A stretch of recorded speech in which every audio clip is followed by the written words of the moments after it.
우리 주변에 위쪽으로 올라가면 중국이라는 나라가 있고 또 아래쪽에는 일본이라는 나라가 있는데, 먼저 이 중국을 생각하면 여러분들은 어떤 이미지를 떠올리십니까?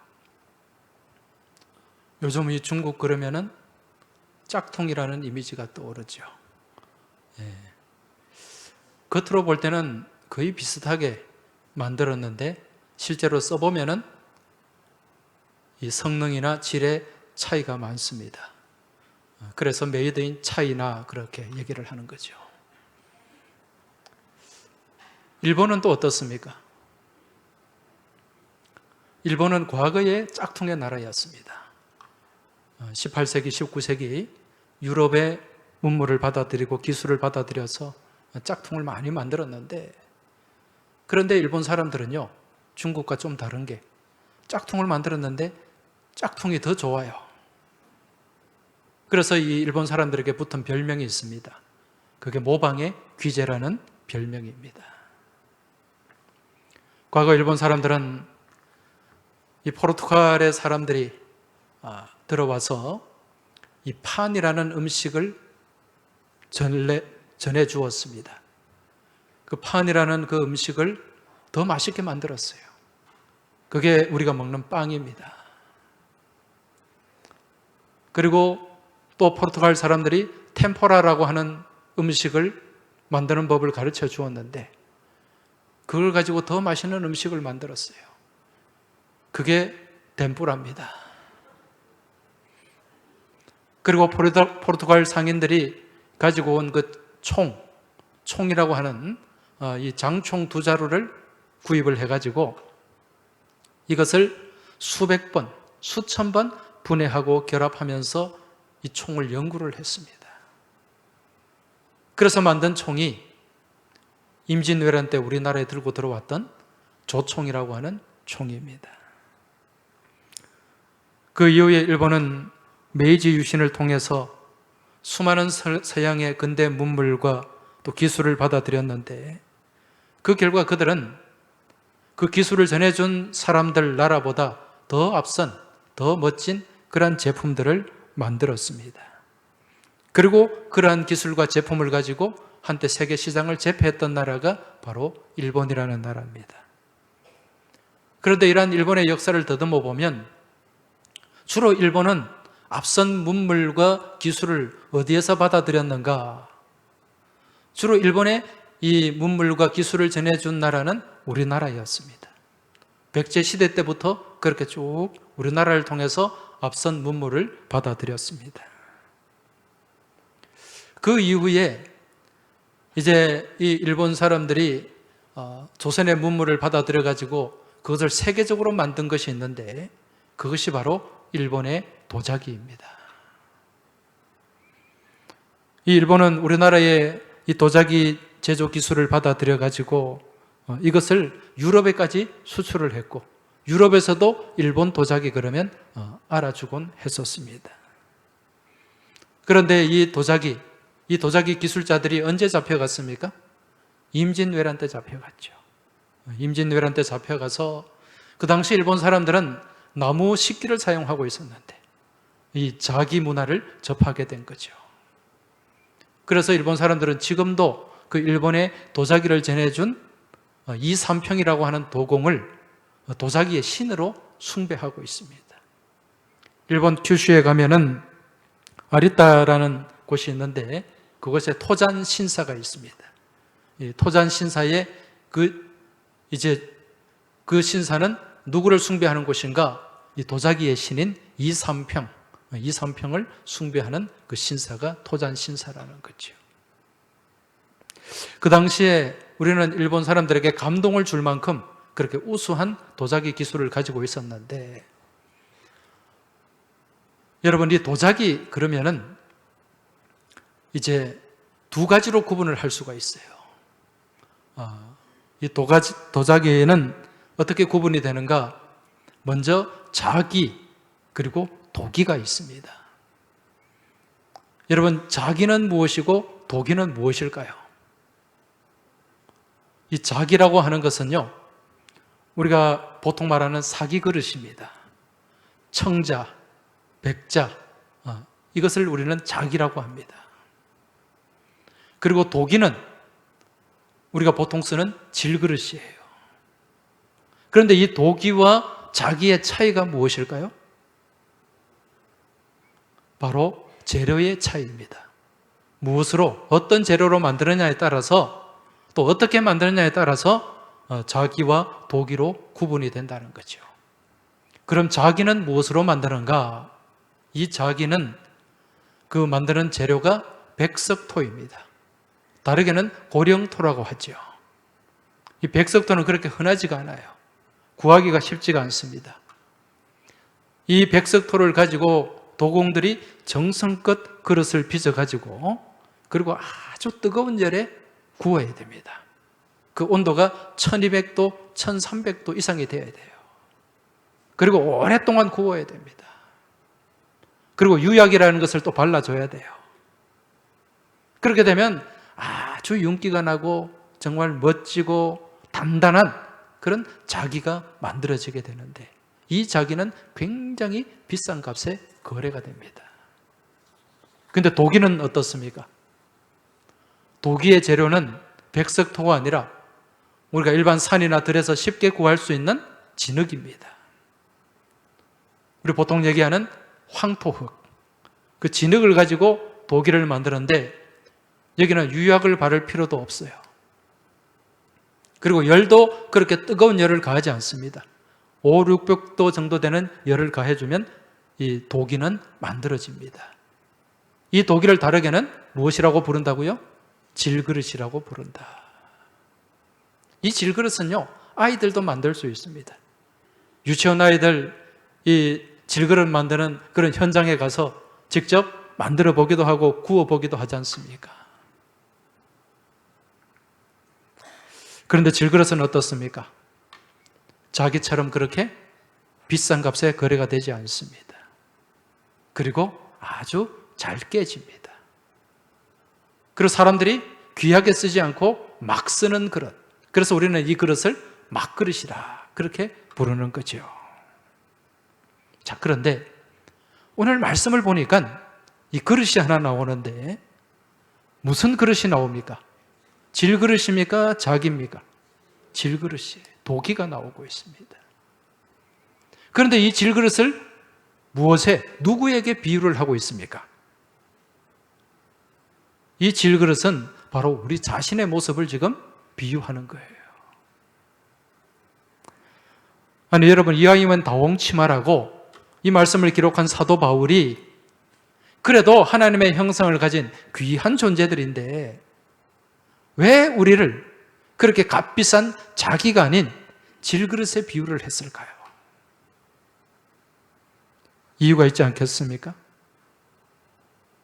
그것은 바로 오늘 이 말씀, 이 비유를 통해서 우리의 존재, 우리의 모습을 보여주기 위함입니다. 우리의 존재, 우리의 모습이 어떤 존재라고요? 연약한, 보잘것없는, 깨지기 쉬운 질그릇과 같은 존재다. 우리 안에 무엇이 있다는 겁니까? 연약함이 있고 한계성이 있다는 거죠. 여러분, 사람들이 왜 교만하게 살아가는지 아십니까? 왜 목에 힘을 주고 건들거리며 사는지 아십니까? 자기 자신을 모르기 때문에 그래요. 자신이 얼마나 연약하고 부족하고 또 얼마나 부서지기 쉬운 존재인가를 알고 살아간다면 결코 교만할 수가 없습니다. 좀 쉽게 말씀드리면 지금 내 육체와 내 인생이 오늘이라도 우리 하나님께서 한번 훅 불어버리시면 쉽게 꺼져버리는 등잔과터 같은 존재이고 또 한번 툭 건들기만 해도 쉽게 넘어지고 부서지고 깨질 수밖에 없는 연약한 존재라는 것을 안다면 결코 교만하게 살 수 없다는 거죠. 그래서 인간은 스스로 누구인가를 먼저 알아야 됩니다. 나 자신이 어떤 존재인가를 알아야 된다는 거죠. 그래야 겸손하게 살 수가 있습니다. 하나님은 우리가 겸손하게 살아가도록, 겸손하게 살아가야만 우리의 인생이 복되기 때문에 우리를 무엇으로 만드셨는가? 흙으로 만드신 거예요. 이 흙으로 질그릇과 같은 인생을 창조하셨다는 거죠. 여러분, 이 흙과 우리 사람의 몸 이루는 구성 성분이 무려 17가지가 동일하다고 합니다. 우리 몸 성분 대부분을 이루는 성분이 무슨 성분입니까? 물이죠. 70% 이상입니다. 우리 몸에서 물이 빠지고 나면 여러 가지 성분들, 유기물과 무기물들이 있는데 그 성분이 흙의 성분 17가지와 동일하다는 거죠. 우리 몸 안에는 회분도 있고 또 철분도 있고 또 유황도 있고 뭐 여러 가지 인도 있고 이런 성분들이 거의 흡사하다는 것입니다. 그래서 우리 인생은 무엇으로 왔다가 무엇으로 가는 존재입니까? 흙에서 왔다가 흙으로 가는 존재라는 것입니다. 영어로 사람을 무엇이라고 합니까? 휴먼이라고 하죠. 제가 몇 번 말씀을 드렸습니다. 이 휴먼이라는 단어가 라틴어 무슨 단어에서 왔는가? 휴무스라는 단어에서 왔습니다. 이 휴무스는 흙이라는 단어예요. 그래서 인간은 흙에서 만들어졌고 이 휴무스라는 단어에서 나온 또 다른 영어 단어가 하나 있는데 그 단어가 humility, 겸손이라는 단어입니다. 무슨 의미입니까? 흙으로 지어진 휴먼, 인간 존재는 어떻게 살아야 된다? humility, 겸손하게 살아야 된다. 그래야만 그 인생이 복되고 아름다운 인생이 될 수 있다는 것입니다. 방금 말씀드린 것처럼 오늘 이 땅을 살아가는 주의 자녀들이 나는 흙이고 나는 질그릇처럼 연약하고 보잘것없는 존재임을 깨닫고 또 그러한 사실을 인정하며 살아간다면 하나님이나 사람 앞에서 결코 교만하지 않고 낮고 겸손한 가운데 복된 인생, 복된 삶을 살아가게 될 줄 믿습니다. 자, 그런데 우리 인생이, 우리의 모습이 이처럼 초라하고 연약하고 값어치 없는 질그릇으로 살다가 끝나버린다면 우리 인생이 얼마나 허망하고 또 얼마나 허무한지 모릅니다. 그런데 오늘 말씀은요, 우리 인생이 이처럼 허망하고 허무하지 않도록 우리에게 소망을 주고 있습니다. 이 소망을 주는 말씀 다시 한번 우리가 살펴보도록 하겠습니다. 7절 말씀 다시 한번 보시기 바랍니다. 우리가 이 보배를 질그릇에 가졌으니 이는 심히 큰 능력은 하나님께 있고 우리에게 있지 아니함을 알게 하려 함이라. 할렐루야. 자, 우리가 이 보배를 질그릇에 가졌다. 그럼 우리는 무엇입니까? 질그릇이죠. 그런데 이처럼 보잘것없고 연약한 질그릇 같은 존재 안에 무엇이 담겨 있습니까? 보배가 담겨 있어요. 보물이 담겨 있어요. 오늘 본문에 기록된 이 보배라는 단어는 헬라말로 데사우로스라는 단어인데 이 말의 뜻은 최고로 값지고 귀한 보물을 얘기하는 것입니다. 이 보물이 어디에 있다고요? 질그릇 안에. 다시 말하면 우리 안에 이 보물이 있다는 거죠. 그로 인해서 우리의 가치가 어떻게 됐습니까? 우리의 존재 자체는 질그릇처럼 보잘것없고 연약하고 깨지기 쉬운 존재인데, 값어치 없는 존재인데 그 안에 무엇이 있음으로 말미암아? 보배가 있음으로 말미암아, 보물이 있음으로 말미암아 우리의 존재가 어떻게 됩니까? 보배로운 존재가 된 거죠. 가치 있는 존재가 됩니다. 여러분, 이게 우리의 모습입니다. 사실 우리의 모습을 들여다보면 얼마나 참 연약하고 초라하고 보잘것없는 모습인지 모릅니다. 오늘 이 예배 자리에도 모두 그럴듯하고 다 참 깔끔하게 멋지게 차려입고 나오셨는데, 그러나 우리의 내면과 우리의 삶의 모습을 들여다보면 얼마나 부족하고 얼마나 연약하고 얼마나 부끄러운 모습이 우리 안에 많은지 몰라요. 그런데 하나님은 우리를 어떤 존재라고 불러주십니까? 너희는 보배롭고 존귀한 존재다. 왜? 우리의 모습 자체는 그런 모습이 전혀 없는데 왜 하나님이 우리를 보배롭고 존귀한 존재라고 말씀하시는 겁니까? 그 이유가 뭡니까? 우리 안에, 질그릇 안에 무엇이 있기 때문에? 보물이 있기 때문에. 자, 그럼 그 보배, 그 보물이 무엇입니까? 이 세상에서 그 무엇과도 바꿀 수 없는 가장 귀하고 복되고 아름다운 우리 주님 예수 그리스도인 줄 믿으시기 바랍니다. 이 질그릇 인생 가운데 가장 귀하고 복된 예수 그리스도가 우리 안에 오시고 우리 안에 계심으로 말미암아 우리 인생이 바뀌게 되었다는 거예요. 우리의 존재 자체가 바뀌게 되었다는 것입니다. 예수가 우리 안에 오심으로 말미암아 우리 인생의 주인이 바뀌게 된 줄 믿으시기 바랍니다. 그때부터 우리는 예수님을 어떤 분으로 바라보고 어떤 분으로 모시게 됩니까? 주님으로 모시게 되는 거죠. 주인으로 모시게 됩니다. 이처럼 주인이 바뀌게 되면 이제 인생을 살아가는 모든 힘, 모든 권세, 모든 권력은 어디서부터 나오는가? 주인으로부터 나오게 된다는 것입니다. 그래서 오늘 본문 7절에서 뭐라고 말씀합니까?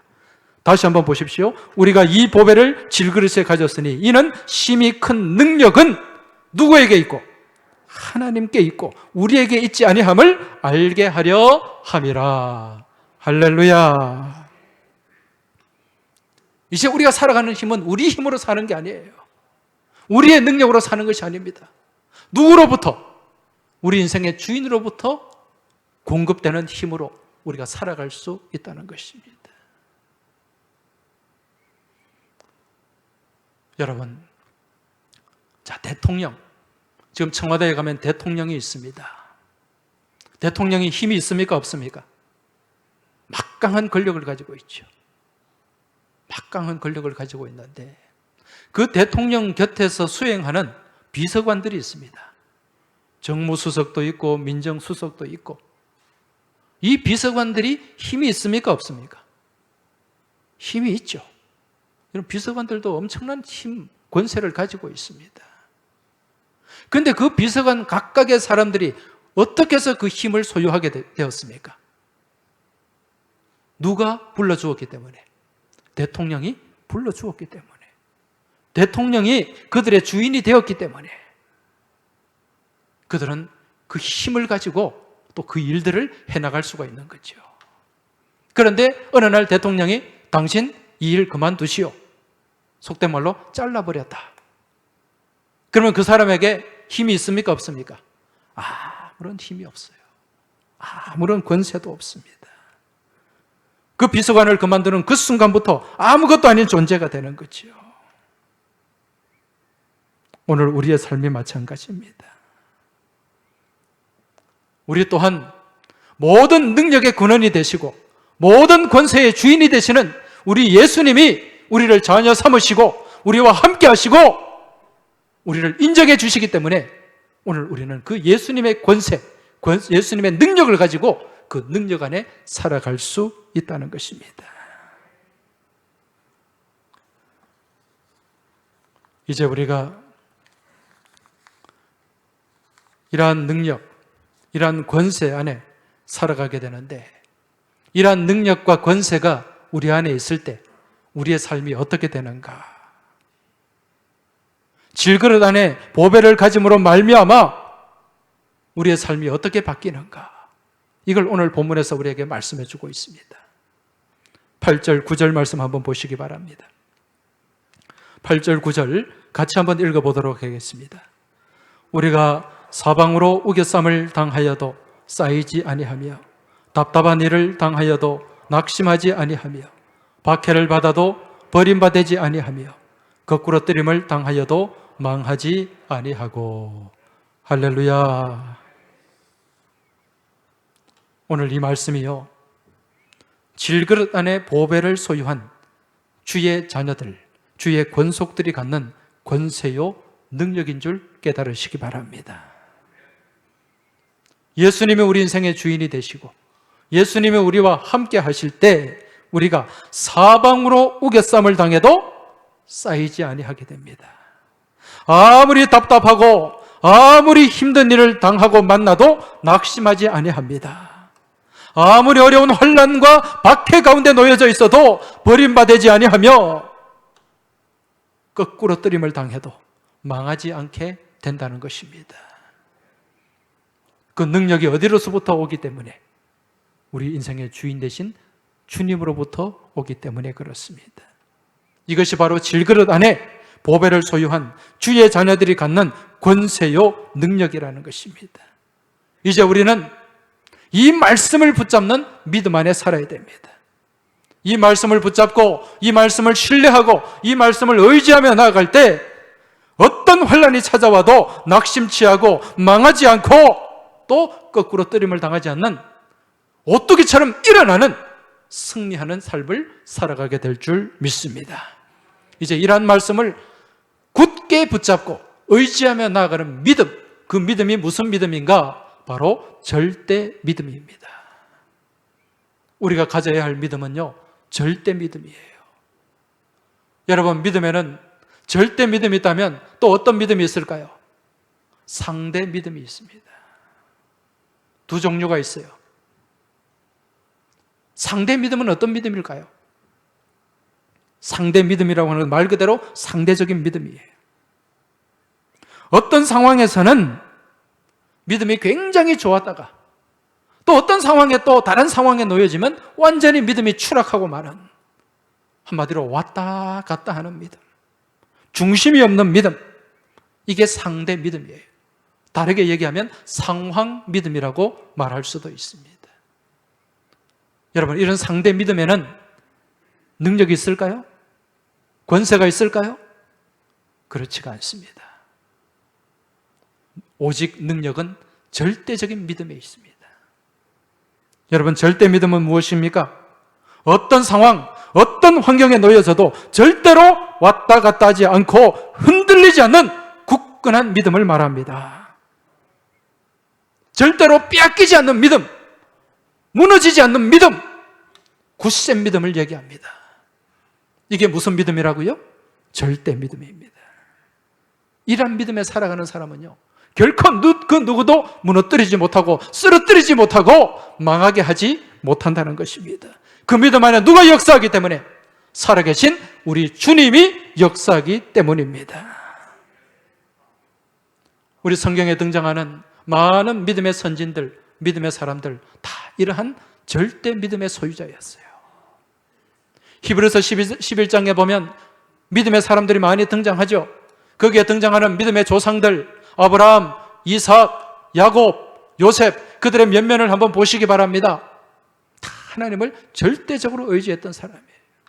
그런데 이들이 절대적인 흔들리지 않는 믿음을 갖기 위해서 어떻게 해서 이들이 절대적인 믿음을 가질 수 있었는가? 또 우리가 이러한 절대적인 믿음을 갖기 위해서는 우리의 모습이, 우리의 상태가 어떠해야 되는가? 그것은 바로 하나님 외에는 바라보고 의지하는 것이 없어야 됩니다. 다른 것을 믿는, 다른 것을 의지하는 그런 상황이 만들어져서는 안 된다는 거죠. 무슨 얘기입니까? 지금 아브라함을 한번 보시기 바랍니다. 아브라함은요, 그의 본토 친척들이 있는 갈대아 우르, 그곳을 떠나서 하나님의 말씀만 붙잡고 가나안 땅으로 들어갔습니다. 그 이후에 아브라함은 그 누구도 의지할 대상이 없었어요. 바라볼 대상이 없었습니다. 오직 누구만 바라봤습니까? 하나님만 바라봤습니다. 그래서 아브라함은 믿음의 조상이 될 수 있었던 거죠. 이삭도 마찬가지입니다. 이삭도요, 100세에 난 아들입니다. 그 늙은 아버지한테 무엇을 바라고 무엇을 기대하겠습니까? 그리고 건강까지도 좋지 않았어요. 그로 인해서 오직 누구만 바라볼 수밖에 없었습니까? 하나님만 바라보고 의지할 수밖에 없었죠. 야곱도 마찬가지입니다. 야곱은 원래 자기의 장꾀를 의지하는 사람이었어요. 그런데 그런 장꾀를 의지하다가 호되게 당했지 않습니까? 그래서 형에게 쫓겨서 외삼촌 라반이 있는 곳에 가서 거기서 외삼촌을 바라보고 의지했는데 외삼촌마저도 그를 완전히 그냥 속여가지고 사기를 치고 말았습니다. 그 누구도 의지할 대상이 없을 때 온전히 하나님 앞에 그 베델에서 제단을 쌓고 하나님을 만나게 된 거죠. 그때부터 제대로 된 본격적인 절대 믿음의 삶을 살아갈 수 있었다는 것입니다. 요셉도 마찬가지입니다. 요셉도 형들에게 얼마나 시달렸고 또 죽을 위기까지 몰렸지 않습니까? 겨우 구출을 받아가지고 애굽으로 노예로 팔렸는데 그 애굽에서 정말 헌신을 다해서 충성했던 그 주인으로부터 또 배반을 당하고 감옥으로 가고 아무도 바라보고 아무도 의지할 대상이 없었습니다. 그때 누구를 바라봤습니까? 하나님을 바라봤다는 거죠. 온전히 하나님만 바라보고 의지할 때 그 절대 믿음 안에서 그 환경과 그 상황, 그 처참함과 비참함을 이겨낼 수 있는 능력을 소유하게 되었다는 것입니다. 오늘 우리의 믿음의 삶도 이러한 믿음이 되어야 됩니다. 여러분, 세상에 다른 것을 바라보고 다른 것을 의지하면서 하나님을 믿으려고 하지 마시기 바랍니다. 세상의 모든 것은 다 배설물처럼 버리시기 바랍니다. 아무것도 아님을 인정하시기 바랍니다. 오직 누구만 바라봐야 된다고요? 하나님만 바라보고 하나님만 의지할 때 그 믿음 안에서 하나님께서 공급하시는 능력이 있고 하나님께서 베풀어 주시는 권세가 있는 줄 믿으시기 바랍니다. 지금 우리는 코로나19라고 하는 사상 초유의 이 팬데믹의 시대를 살아가고 있습니다. 지금도 많은 사람들이 이 코로나로 인해서 사방으로 우겨쌈을 당하고 답답한 일을 당하고 또 많은 어려움과 혼란 속에서 거꾸로 뜨림을 당하고 있습니다. 비단 이 코로나뿐이 아니더라도 우리 삶 가운데 다가오는 예기치 않은 그런 혼란과 문제와 고난과 어려움 속에서 낭망하고 절망 가운데 살아가는 사람들이 많이 있다는 거죠. 오늘 이 자리에도 그런 분들이 분명히 있습니다. 그렇다면 이러한 시대에 우리가 가져야 할 믿음의 모습, 믿음의 자세는 무엇일까요? 그것은 바로 절대 믿음입니다. 주변을 바라보고 환경을 바라보며 왔다 갔다 하는 믿음의 삶이 아니라 오직 하나님만 바라보고 하나님께 고정된 절대 믿음, 이 믿음만이 이 코로나의 난국을 우리가 타파하고 승리할 수 있고 헤쳐나갈 수 있고 또 이 코로나뿐만 아니라 우리 삶의 순간순간 다가오는 모든 혼란과 어려움과 삶의 문제들을 이기고 나가게 된다는 것입니다. 여러분, 지금 우리는 질그릇과 같이 연약하고 보잘것없는 그런 존재임에도 불구하고 지금 우리 안에는 누가 있다고 말씀했습니까? 보배이신 예수 그리스도가 있습니다. 예수님이 우리 안에 계심으로 말미암아 이제 내 인생은 내 것이 아닙니다. 내 인생을 살아가는 힘은 누구로부터 나오는 것입니까? 예수님으로부터 나오는 거지요. 모든 권세와 삶의 능력은 예수 안에 있다는 것, 이걸 우리가 먼저 인정하고 고백해야 될 줄 믿습니다. 그리고 나 자신의 연약함을 고백할 줄 알아야 돼요. 나 자신의 부족함을 고백할 줄 알아야 됩니다. 과거 19세기 중반에 중국에서 51년 동안 선교했던 유명한 선교사 허더슨 테일러라는 선교사가 있습니다. 이 허더슨 테일러 선교사가 선교 말년에, 인생 말년에 이런 고백을 하나님께 했습니다. 하나님을 위해 위대한 일을 행한 하나님의 인물들은 모두 연약한 사람들이었다. 왜냐하면 하나님이 그들과 함께 하시도록 오직 하나님만 의지했던 사람들이기 때문이다. 할렐루야. 위대한 일을 했던 사람들, 하나님 안에서 위대한 일을 했던 사람들은 다 연약한 사람들이었어요. 하지만 그러한 연약함 가운데서 자신의 연약함을 인정하고 고백하고 오직 누구만 의지했다고요? 하나님만 의지했기 때문에 위대한 일들, 그 어려움과 환난을 딛고 승리하는 삶을 살 수가 있었다는 것입니다. 오늘 우리가 이 말씀을 바라보면서 먼저 나 자신이 누구인가를 깨닫고요. 그리고 내가 살아가는 능력의 군은, 능력의 주인은 누구인가를 우리가 알고 고백하고 믿음 안에 다시 서야 될 줄로 믿습니다. 그래서 이 믿음 안에서 오늘 마지막 10절 말씀을 바라보시기 바랍니다. 우리가 항상 예수의 죽음을 몸에 짊어지면 예수의 생명이 또한 우리 몸에 나타나게 하려 함이라. 할렐루야. 이제 우리가 어떤 박해를 받아도 버림받지 아니하고 거꾸로 때림을 당하여도 망하지 않게 되는데요, 이러한 삶을 살기 위해서는 항상 우리 안에 무엇이 있어야 되는가? 예수의 죽음을 짊어지는 모습이 있어야 된다는 것입니다. 예수의 죽음을 짊어지는 모습이 어떤 모습입니까? 바로 주님께서 달리신, 주님께서 죽으신 십자가를 짊어지고 가는 것입니다.